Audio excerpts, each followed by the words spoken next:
It's already 10 o'clock here in the evening. Katatapos ko lang. Dapat kanina pa, pero iba na kasi talaga ngayon ang mga routine ko. So bago po tayo magbigay ng napapanahong reaction sa mga napapanahong balita na nakikita natin sa social media at saka mainstream media, maikwento muna ako sa inyo kasi OFW talk show naman ito. Ito yung mga karanasan naming abroad. Isingit ko muna ang kwentong OFW. Itong alaga ko matanda, 93 na ang edad niya. By next year, March 16, 94 na siya. Noong 54 years old siya. Meron pala siyang cancer sa breast. Tapos naoperahan siya nung mga time na mga age 50 to 54. Once lang. Tapos, after nung kanyang first operation o first surgery, hindi na bumalik yung kanyang cancer. So, i-minus natin, 93 na siya ngayon, minus 50, sabi na natin 54, mga nasa 30 plus years na rin, no? Na hindi na bumalik yung kanyang, hindi na naramdaman, kumbaga. Ngayon lang ulit, after 30 plus years, nagkaroon ulit siya ng cancer. At medyo lumala ito ngayon kasi dumarami. Sa isang taon this year lang, naka-4 na siyang operasyon. Last year, twice. This year, 4 times. At sa Friday, next Friday, mag-undergo ulit siya ng chemo. So, naawa ako sa matanda kasi mahina siya nangihina siya tuwing nag-chemo at lagi siya na iyak kasi siguro hindi kaya ng kanyang katawan. Pero hindi siya porket nag-chemo ay naglalagas yung buhok niya, hindi. Meron mga nag-chemo na hindi naman naglagas. Ewan ko kung bakit hindi kasi hindi naman delikado yun sa kanya. Kaya lang walang katapusan yung pagbalik-balik. Siguro parang pinagpapahinga lang siya ng 2 buwan, then balik na naman. So, wala na siyang right breast, wala na. Ang ikinikwento ko sa inyo ito dahil related ito sa atin, sa kahit anong lahi kasi tayo, pwede tayong makaramdam ng takot kahit ikaw ay Spanish, Filipino, American, whatever nationality you have. Walang excuse sa cancer, lalo na kapag nasa history ng inyong genes. Ngayon, kaya ko ito kinikwento sa inyo kasi ako lagi yung kanyang kasama sa hapon kasi yun yung turno ko sa duty. Sa umaga si Marimar, yung puti na kalahi niya kasi Espanyol. And then ako, paglabas ni Marimar, ako naman hanggang gabi na, hanggang bukas na naman si Marimar naman, papasok 9 o'clock. Ngayon, habang humahaba yung aming samahang dalawa dahil dati hindi kami ganun ka-close kasi malakas pa siya at saka wala siyang iniinda na sakit. So tama lang na samahan ko siya dito, nagsasarili din siya kumain, nagsasarili siya mag-init ng kanyang sariling pagkain sa microwave. Tapos siya rin ang mag-aakyat ng kanyang sariling pagkain. Pero nung mga nag-edad na siya ng 90, ako na yung nag-start na mag-prepare ng kanyang dinner. Ako na mag-iinit, ako na rin magdadala sa bed kasi dinner in bed yan talaga siya simula nung nag-start ako dito mag-work. So dinner in bed. Ngayon, napapansin ko sa kanya ngayon is itong habang patagal yung kanyang paggagamutan, hindi niya matanggap yung nangyayari sa kanyang buhay. Kumbaga,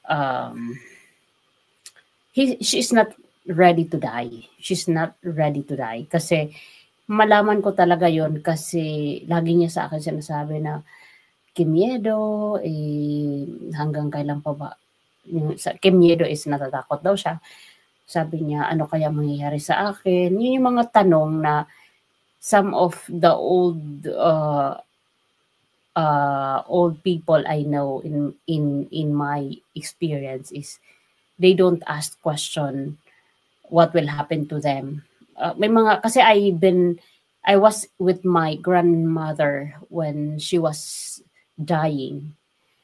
I and my sister was always at her side, and we never remember any question from our grandmother asking what will gonna happen to her.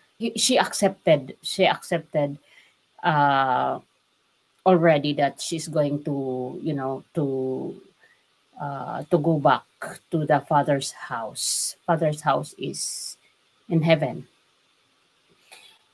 And then going back to this old woman I'm taking care of, she's not ready to die because every day that we go to mass, because we go to mass every day since she got 90 years old, we go to mass every day.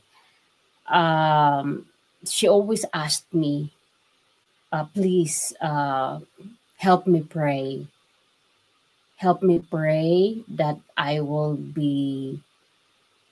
survive from this cancer, that I will live more, like that I will live more because I'm only 93. I'm not ready to be taken by the Father, sabi niya ganon. So and then she will cry. Sinabihan ko siya na it would be very heavy for you every day if you keep on thinking that you are not yet ready, that one day that you're going to die, that you don't know what will happen to you. Sabi ko, just trust God, trust yourself, and pray, sabi ko sa kanya. So kaya ako nalilate pumasok sa room ko kasi I need to be with her up to she finished the dinner. Dati, iinitin ko lang yung food, ilalagay ko sa tray kasi meron siya doon lamesa na nafo-fold sa kanyang bed. And then I will just kiss her and say goodnight. Then I come to my room. Now, no, I have to stay with her while she is eating her dinner, or else she will not eat. So parang nililibang-libang ko lang siya na kinikwento-kwentuhan ko na you eat, you ganyan. I made it a point that I cheer her up para hindi siya panghinaan. Of course, I don't want to happen if I'm going to decide. I am also not yet ready kasi napamahal na rin siya sa akin.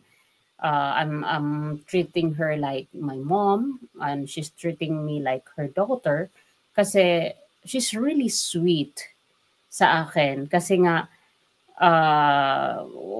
dito itong summer na to itong August, shinaping siya ng kanyang 3 girls. She had 9 children, 3 girls and 6 boys.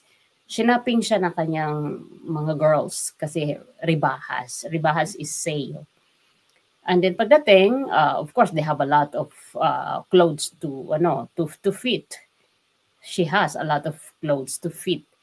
And then while they are fitting, she was not very happy. She's not very happy. She's really, really like not happy to those clothes that she's fitting in. And I heard my name. She was calling my name. She said, I would only say this dress is for me if Ran will gonna approve. If Ran will say, that's good for you. It fits you good, señora, ganyan. So I have to decide.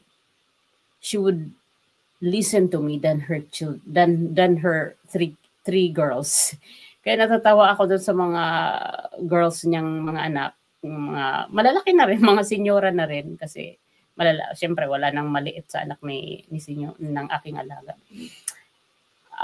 Sabi nila na mabuti pa sa'yo nakikinig, sa amin hindi. Ikaw lang yung pinapakinggan niya na pag sinabi ko daw na okay yan, bagay sa'yo yan. So, she will keep that dress or that whatever. Pero pag sinabi ko daw na no, that it doesn't fit for you, it doesn't look good for you, return it to the store. So, yun. Anyway, nalulungkot ako kasi hindi ako nalulungkot na anytime of us will, will pass. I know, merong mga hangganan. We have end in this world. We are only passers-by. Ang ikinalulungkot ko, when I heard someone that she's not yet ready, that's the very sad I hear from her. And I am always telling her that you have to accept, that you have to be ready, that you have to, that we are just going, that we are passer, that there's no permanent in this world. The only permanent in this world is the Word of God. So I think you need to accept little by little para hindi ka nagdadala ng heavy loads, para light yung iyong pakiramdam everyday. So it's really very unique when you are an OFW because you will be facing so many circumstances, so many situations, especially in this kind of difficulties that your boss is having, this kind of illness. So you have to understand in its situation. Kasi mas na-cheer up sila if nakikisimpatiya ka or kapag sinasamahan mo sila sa kanilang mga karamdaman and instead ng maging malungkot, you have to make a way na hindi nila isipin yon. And that's what I am doing para hindi siya masyadong nabibigatan sa kanyang dinadala, lalo na yung acceptance. Importante yan. So yun lamang po mga palangga. Maraming salamat and let's proceed to our next topic, which is in the next video that I'm going to make. Thank you for watching. So kita-kits tayo doon sa isa kong video.